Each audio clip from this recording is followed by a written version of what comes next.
नमस्कार दोस्तों, India news के डिजिटल प्लेटफॉर्म पर आपका स्वागत है। मैं अभिषेक सिंह। बिहार चुनाव ने देश में एक नई सुनामी लाकर छोड़ दी है। ये लैंडस्लाइड विक्ट्री ना सिर्फ बिहार के इतिहास और भूगोल को बदल कर रख चुकी है, बल्कि ऐतिहासिक तौर पर बिहार में जिस जातिगत आधार पर वोट होता था, उस मैट्रिक्स और उस पुरानी सोच को भी बिहार के नए वोटरों ने पूरी तरह बदल कर रख दिया। पिछले विधानसभा चुनाव के नतीजे हो या फिर उससे पहले लोकसभा के नतीजे, एग्जिट पोल पर सभी राजनीतिक दल सवाल खड़े कर रहे थे। ऐसे में बिहार में आए ये नए एग्जिट पोल फिर से उसी चश्मे से देखे जा रहे थे, जहां एक तरफ राजनीतिक दलों ने इस पर पूरी तरह बाइकॉट का बोर्ड लगा दिया था, वहीं भारतीय जनता पार्टी और एनडीए की बढ़त को पूरी तरह राजनीतिक दल नकारते नजर आ रहे थे। इतना ही नहीं, कांग्रेस ने तो इसमें पार्टिसिपेट करने के लिए तक इनकार कर दिया था और यह तक कह दिया था कि वो किसी डिबेट में शामिल नहीं होंगे, क्योंकि ये एग्जिट पोल नहीं, फॉल्स पोल है।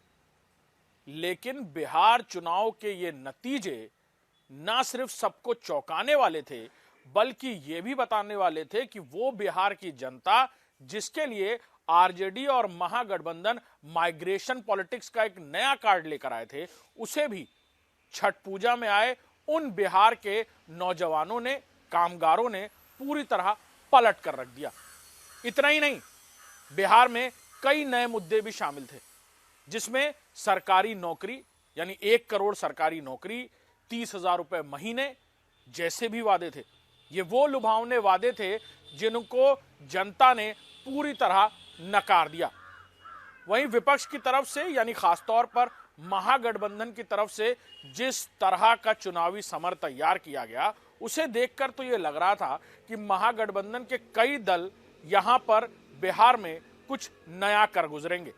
लेकिन बिहार की जनता ने यह बता दिया कि अब बिहार में हंग विधानसभा की कयासें लगाने वालों पर न सिर्फ कई सालों की चुप्पी होगी, बल्कि पूर्ण बहुमत की सरकार बिहार के लोगों ने बताकर यह भी बता दिया कि अब यहां विकास और विकास की बात को जमीन पर उतारने वालों की ही जीत होगी।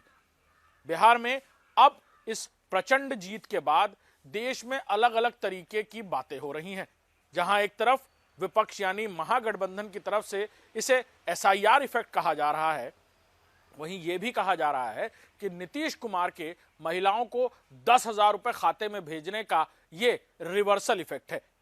हालांकि इफेक्ट चाहे किसी भी बात का पड़ा हो, लेकिन बिहार के बाबुओं ने यह बता दिया कि अब बिहार में कौन राज करेगा।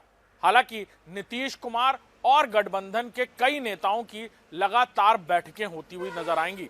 खासतौर पर लोजपा यानी एलजेपी ने भी इस जीत में लक्ष्मण वाली भूमिका निभाई है और न सिर्फ एक बढ़त हासिल की है, बल्कि अपनी भूमिका को मजबूती से बिहार की भूमि पर भी दर्ज कराया है।